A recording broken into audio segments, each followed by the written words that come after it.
এই 10টি অপরাধ যেগুলোর শাস্তি দুনিয়াতে নগদ ভোগ করতে হয়, যেগুলোর শাস্তি আল্লাহ তাআলা দুনিয়াতে নগদ দিয়ে থাকেন। নাম্বার 1, মা বাবার অবাধ্যতা, মা বাবার নাফরমানি, তাদের সাথে বেয়াদবি, দুনিয়াতে আল্লাহ নগদ শাস্তি দেন। নাম্বার 2, কারো প্রতি জুলুম অবিচার করলে ওই জালিমকে অপমান অপদস্থ করা, তাকে আল্লাহ তাআলা তার ভিতরে ত্রাসের সৃষ্টি করা, অশান্তির সাগরে ডুবানো, নগদ শাস্তি আল্লাহ তাআলা জালিমকে দেন কারো প্রতি জুলুম করলে। নাম্বার 3, আত্মীয়তার সম্পর্ক যদি কেউ ছিন্ন করে। নাম্বার 4, কেউ যদি মিথ্যা কথা বলে। নাম্বার 5, আমানত দেয় কিন্তু আমানতের খেয়ানত করে, এই ব্যক্তিগুলোর শাস্তি আল্লাহ তাআলা দুনিয়াতে দেন। নাম্বার 6, কাউকে অপমান করলেন, অপদস্থ করলেন, অসম্মান করলেন, কারোর ইজ্জত সম্মানে টানাটানি করলেন।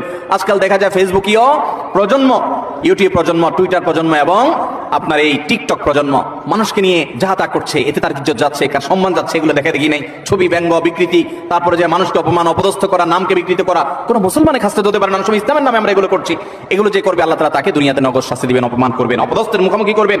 নাম্বার 7, মানুষকে দেখাবার জন্য ভালো কাজ করা, মানুষের কাছ থেকে বাহবা কুড়ানোর জন্য, লাইক কমেন্ট কামানোর ধান্দায় ভালো কাজ করলে আল্লাহ তাআলাকে দুনিয়াতে নগদ শাস্তি দেয়। ভালো কাজ হবে আল্লাহকে খুশি করার জন্য, মানুষকে দেখানোর জন্য নয়। 8 নম্বর হলো, যদি কেউ আল্লাহ রাব্বুল আলামিনের কোনো নেয়ামতকে অস্বীকার করে, নাশকরি করে, অথবা কোনো মানুষের কৃতজ্ঞতা আদায় না করে, এই ব্যক্তিকে আল্লাহ তাআলা নগদ শাস্তি দেন, ওই নেয়ামতটা ছিনিয়ে নিয়ে যান।